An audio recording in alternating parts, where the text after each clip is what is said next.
Welcome to Credentially Podcast, your HR healthcare kit. Well, hello, everyone. Very excited today to be joined by Myra Travin.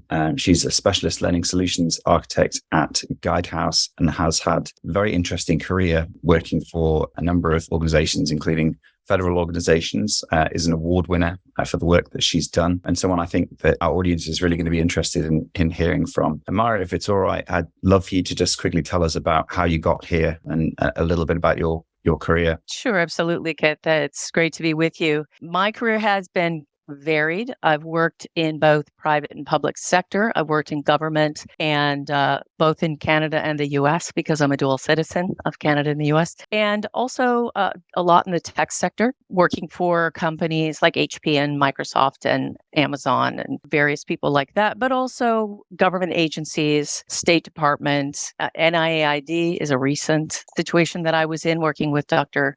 Fauci and his organization. Yes, it was sort of like a perfect storm, really, that when I moved to start working with Guidehouse in the Washington, D.C. area, it just so happened that it coincided with COVID-19. Wow. So, and my husband works in a company that does medical supply. So we couldn't have been more perfect for that situation. So yeah, and doing everything from basic onboarding to AI, strategy, LMS, and the gamut. Yeah. I mean, good grief, you really worked at quite an array of different organizations from sort of, local to Amazon to national government countries. So yep. What have you seen to be the commonalities about when things go well, when people are thinking about bringing on workforce and getting them ready to work efficiently? It's a great question. I've done specific onboarding preparation and design, LX and design for both Microsoft and also for Guidehouse. I was the leader of the onboarding team for our global organization. It was called a Heartbeat team. So I was leading that for a while. And what I found most often is, especially in large global organizations, is that information gets siloed, right? So you'll have something that's working really well in this team and something that's working really well in this team. And yet there's really not enough communication that's going on to be able to bring everyone up to a metric of, successful onboarding. So that's one thing I've certainly found. And I would have to say that's true across the board for every organization that I have been in. The difficulty is bringing people into the organization in such a way, making sure they meet the baseline skills, and then helping them to have an upskilling strategy from there so that they don't just stop and say, okay, well, I'll wait until the organization tells me now what I'm supposed to do. Yeah. Right. I see. So giving people a framework that they can be proactive in if they want to improve their careers, they'll sort of move. Absolutely. But not waiting to kind of be pushed by that employee. It sounds like you think that's important. Well, one of the things that we've found during the Great Resignation is that people are saying, do I have mobility? Do I have the faith in this organization to take me to the next level? And one of the things that really impacts that is your own level of interest and motivation. Right. So organizations find themselves between a rock and a hard place. How do I prepare enough really personally curated learning paths, right? Because this is what you're hearing now, is that people want something that's career paths that are very specialized to them. They want to be able to choose that. Certainly in the LMS work that I'm doing, that kind of personal curation is important, that kind of competency in role and their ability to not only move just one way, but they want to have more like a lattice structure in their competency development. So giving them not only the tools, but encouraging them and making sure that they're motivated themselves to make it to the next level is one of the key elements. It's not just content. If you think of onboarding content as we've given them the content and we're good, right? It's so much more than that. I'd love to hear your take on the Great Resignation. I think it's obviously been a worldwide phenomena and it's sort of affected different industries more than others. Healthcare has obviously been greatly affected, which is probably no surprise given, the conditions people have been working under and the pressure of the last couple of years. But I'd love to hear your thoughts on that. What we're seeing, just for kind of context, is it's getting harder and harder for health providers, particularly those that have ambitions to grow or to increase the services that they provide, to find and to retain healthcare workers. And so there seems to be increasing competition at all levels, both sort of specialist clinical, but also even sort of clerical, to get those people and to get them through often quite an arduous pre-employment check or onboarding process. So I'd love to hear your thoughts on that. Yeah, I think it's quite a task, right? Yeah. It's quite a task. And the Great Resignation showed us that people, as I was saying before, had that desire to have a personalized career path for themselves, but also from an organizational standpoint. Now, recognize that Guidehouse is the second largest consulting service company in the healthcare industry. So we span the globe in both private and public healthcare, both commercial, right, and federal. So we see this from a very broad perspective. But the hard part about recruiting is, in my experience, is, as you suggest, how do I recruit somebody with that high of a level of skill set, especially when you know that their options are, they've got more options than just what we're offering them. So they're seeing it from a very obvious place for them. What is going to be their best move? What is going to be their best career?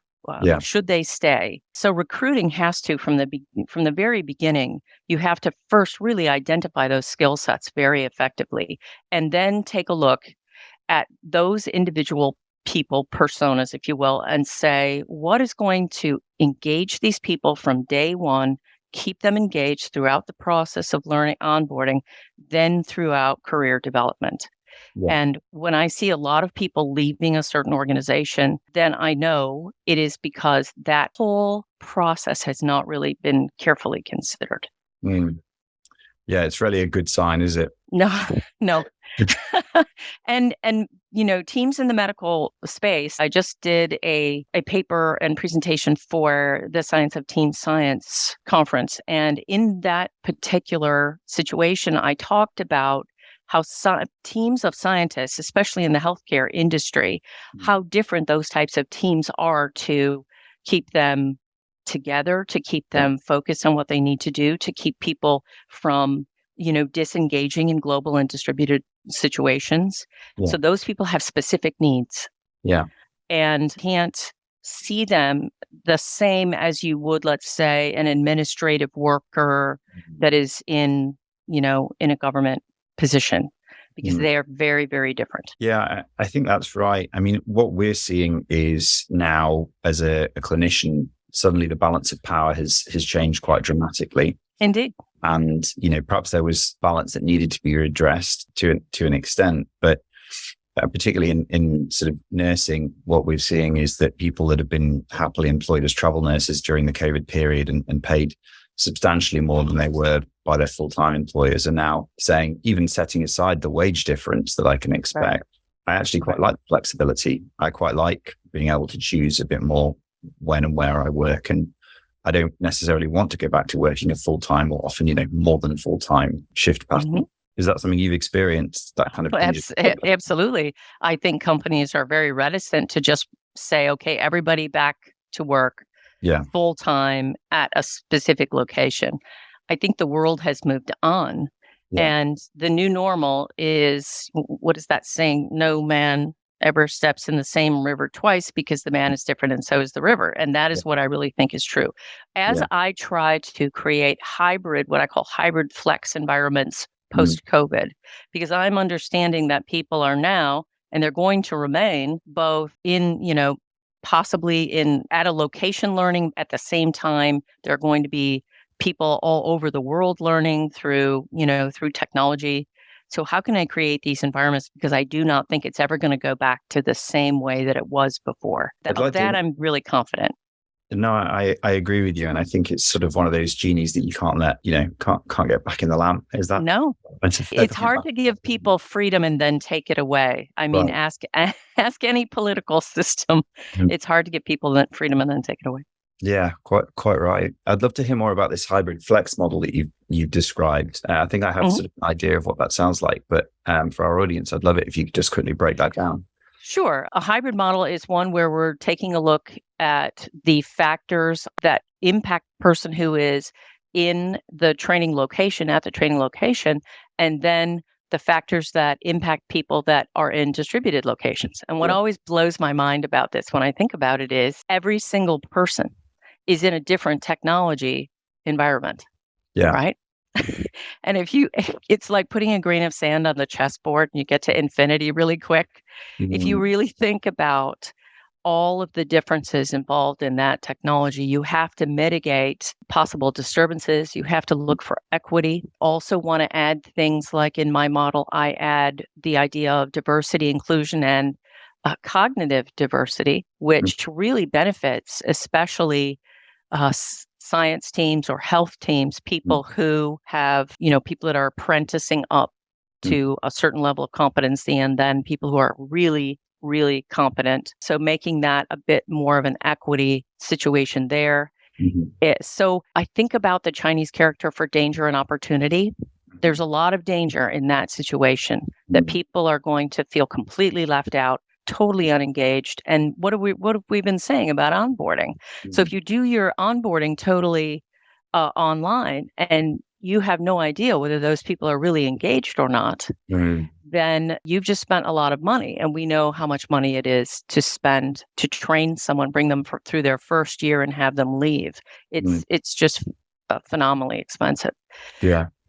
Yeah, so I would say that is true. And also the flex part of the hybrid flex means that you give people choice. Yeah. Again, you notice I'm stressing the idea of personal choice here because personal choice for me leads to engagement. Mhm. So I'm going to say I can access this in a certain way at a certain time. This probably means a mixture of synchronous and asynchronous content. Mhm. So I can access resources at a later time. I can be at a hybrid event, or I can access a recording of a hybrid event. So that's really what gives it that flexibility.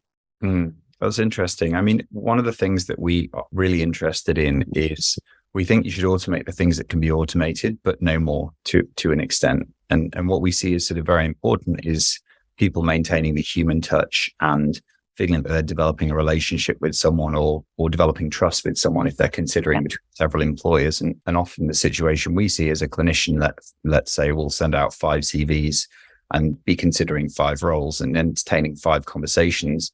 And then we'll have, for whatever reason, a good feeling about one. Often it's for reasons that you've identified, because they'll provide the flexibility, because they Right. recognize what the individual wants in terms of their particular growth. But often it's very human. It's, I spoke to Sandra and she was really nice. I had Right.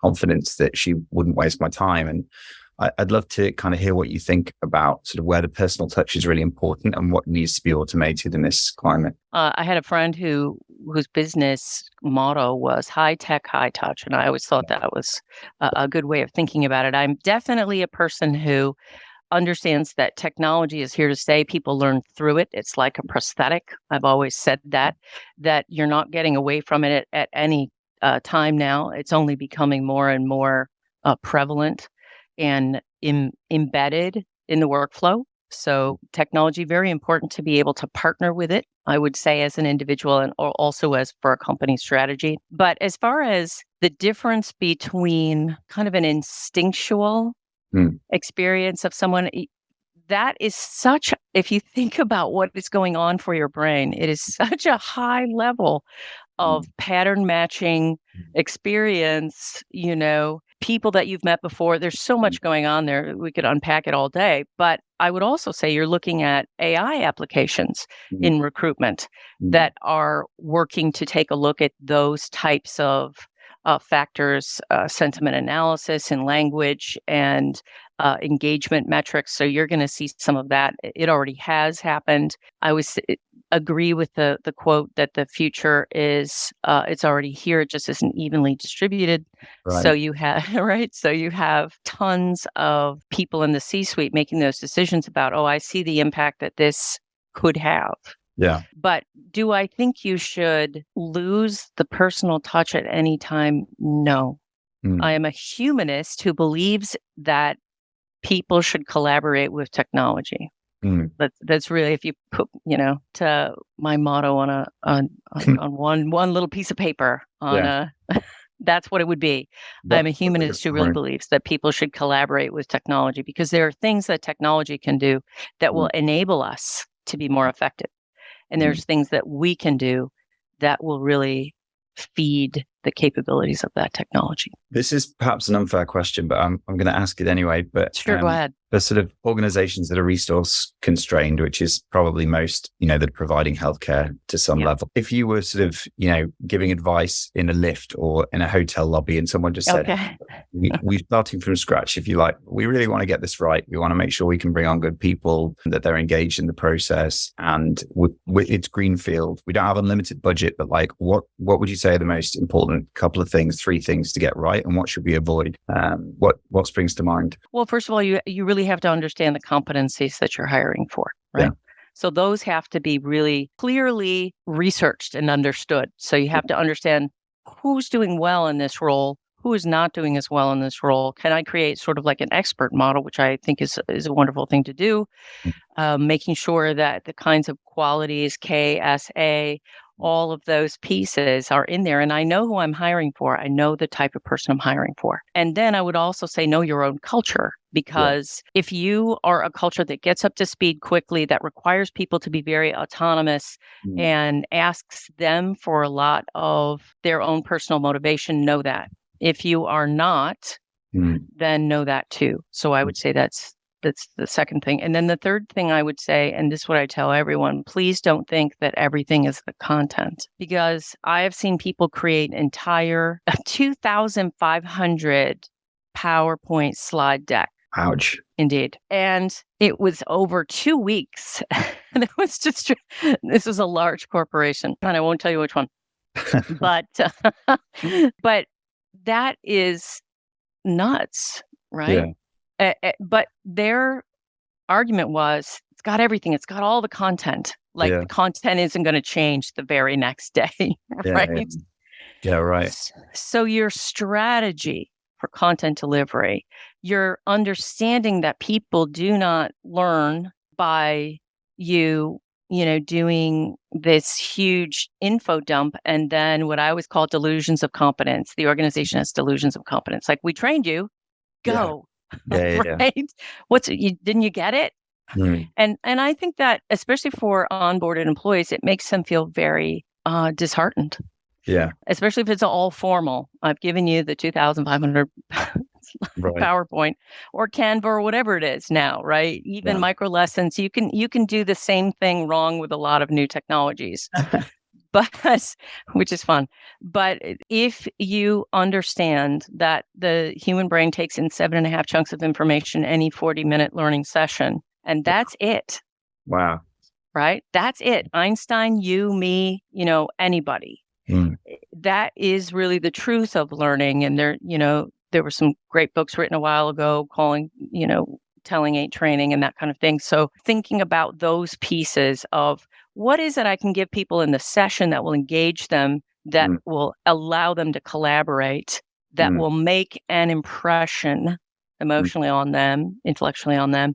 And then what things do I not have the crazy expectation that they're going to remember all 500 of these, rules that are rules and requirements? What if I give that to them later and make it easy for them to find it? It's funny. It's sort of reminiscent of medical school training, where you sort of go through progressively year on year, learning ever more kind of complex biology or biological systems like immunology or things like that. Right. And then in the final year, as you kind of begin your apprenticeship, let's say, so you start working more on the wards and you start learning all of the very basic things that you don't know how to do, like, take blood from someone and that you have to just get wrong 50 times or start getting it right. And you go from this sort of feeling of supposed confidence because you're like, oh, I'm passing my exams. I'm learning all of this, like the biology. Right. And you find a patient that's fallen out of bed and you're like, oh, there's a procedure for this, but I don't know what it is. And I don't know where to find it and things like that. And you realize that sort of it's actually the very basics that most people need to do when they first begin in their roles. And often it isn't a problem of knowledge. It's a problem of sort of having the confidence to ask team members for help, understanding sort of what are the key things we need to escalate, what are the things that can never happen, like mistakes that must never be made. Right. What's this? I was going to say, it reminds me of the old saw that would you rather fly with somebody who got a 97% on their flight test, or with somebody who's flown 20 times and got a 89? Yeah. And I'm getting in the plane with the person who's flown it. And I think you're seeing that happening now. That example perfectly done in immersive environments where we get to make mistakes and try it out, kind of the kinesthetic aspect of that. People have more opportunities. But, that's why I said before, if you just give them the formal learning, which is here's everything you need to know, and now you pass the test at 90%, or you understand that there are also informal ways that people do strategize to do certain things well.